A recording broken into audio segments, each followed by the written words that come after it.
Thank you for the question, and thank you for all the great questions that you had for us.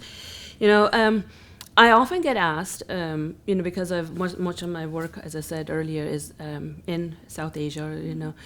How does that translate to the U.S.? How does it translate here? And my response, and similar to the question that you're asking, is that experiences of marginalization, of exclusion, of erasures are universal, right? The experiences of being on the outside. But what differs is how people make meanings of that and how people try to navigate those spaces. And that we cannot say is universal, right? Because what happens in South Asia of women who are, living in poverty is very different if you think about women living in the US who are also in poverty. Because the whole policies, also access, also culture, everything is different, right, in terms of and how that's viewed, how they're received. So when we are, thinking about that spaces, it's often important to think about, how does that allow us to think about solutions or making changes that are impactful and really match the reality on the ground. And one of the things that we often see in health communication or in global health interventions is that, if we have done something in Africa, or we do the same thing in Asia. If we've done it in Asia, we do the same thing in Latin America. But it's is very sterilized in the sense of not thinking about the local spaces and local needs, even if it's the same exact behavior, right? Even if we were thinking about HIV, for example, or family planning, it has a lot of different meanings. And therefore, the messages that people take from that is also different, one, right? Two is that even if we tell them this is a solution, one, we're telling them, right? Two is that they may not be able to actually have resources to match what we're saying. And so it really decontextualizes that. And so in my work, I often say, well, nobody is, the expert in lived experiences except for the person who's living, right? We can have sympathy, empathy, we can describe it in all sorts of ways, but only that person knows how hard it is, how difficult it is, or how easy it is, or what they're able to or not able to do. So when we are thinking about this is a solution, we forget to ask people, does this solution actually resonate with you? Does it match what you're able to do, or what makes sense in your context? And so, having those experiences localized is very important, but not to say that, at the same time that we take away the experiences in a global sense because of exclusion in a global sense, because when we are thinking about policies, when we're thinking about changes, right, there's this idea of critical mass, right? If it isn't happening to a lot of people, maybe it's not enough to make those changes. We have those inbuilt assumptions around that. So those things are also necessary to say, globally women, right, are experiencing inequalities, but at the same time to say, but those women live in different situations, different places, and need different ways in which they need to address those things.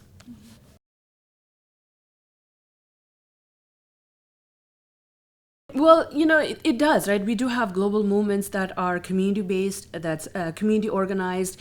But the problem with that is, one, resources, right? We may not know what's happening, let's say in Nepal, unless somebody says, right? So when I write about it, I'm the interlocutor who tells you about those stories. It still isn't the women telling themselves that stories, right?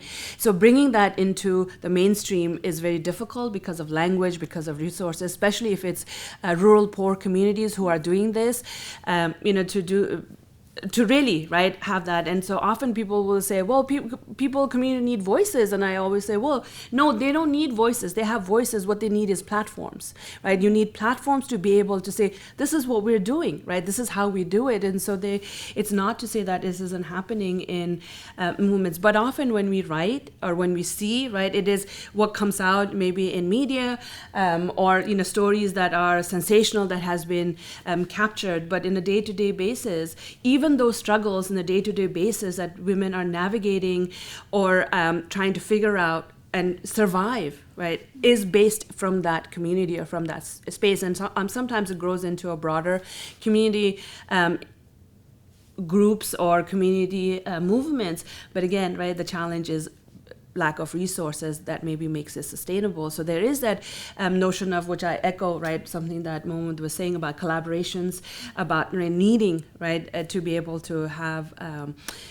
for us to be also humble to understand what's happening on the ground, but for the community to also maybe work with us. When I say us, right, people who are in positions to be able to access resources, platforms, opportunities, open those doors and those conversations, as long as there's a partnership and a collaboration that happens in a way, and it's not just us saying, well, right, I'm going to go fix this now, because what I think needs fixed may not exactly be what needs to be fixed and how it needs to be fixed.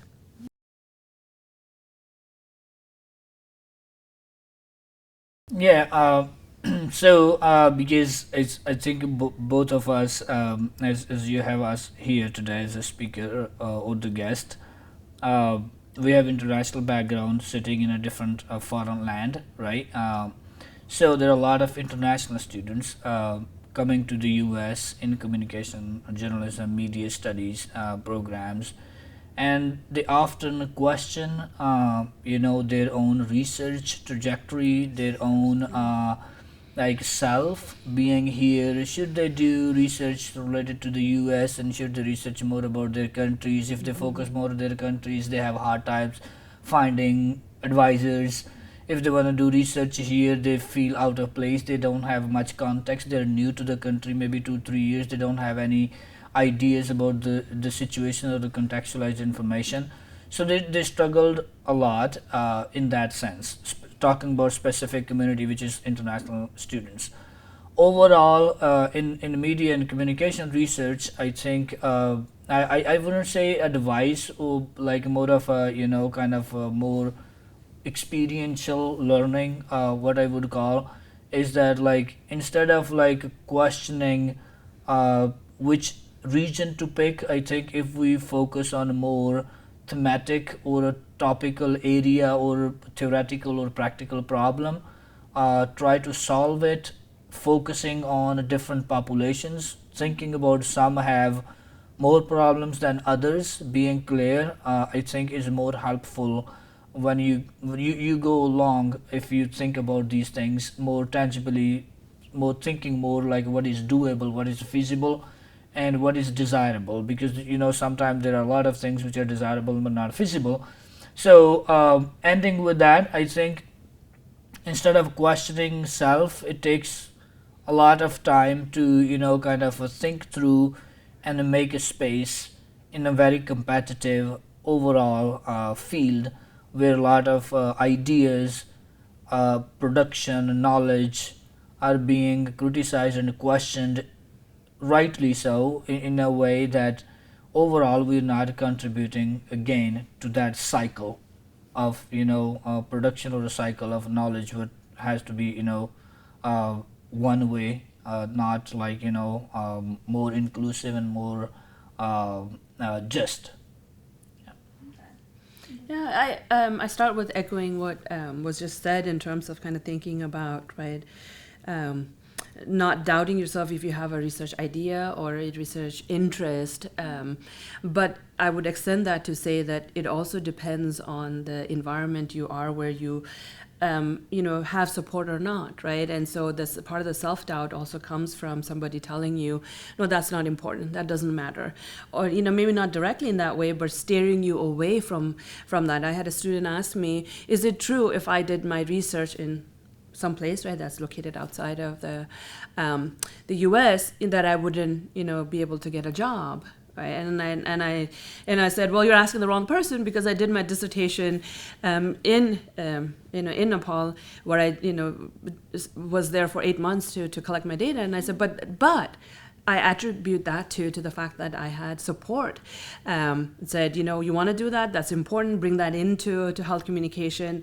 Let's do it, right? And so, while it's important also not to doubt yourself, but it's hard when you don't have the mentorship and the support. And I think that's one thing. If there was one takeaway or one advice I would give, is that, be hungry, right? Be involved in everything that you want, and go out and do things, but also be mindful of who you want to be your mentor. And, it doesn't mean that you only have one person, right? It takes, a lot of people to mentor you, and each person may be able to mentor you in different ways. And it's okay, right, to have multiple mentors who give you different supports or different advice or help you in different ways.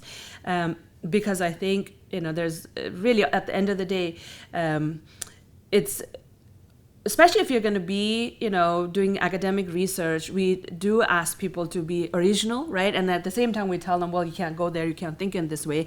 It contradicts, right? And it confuses people.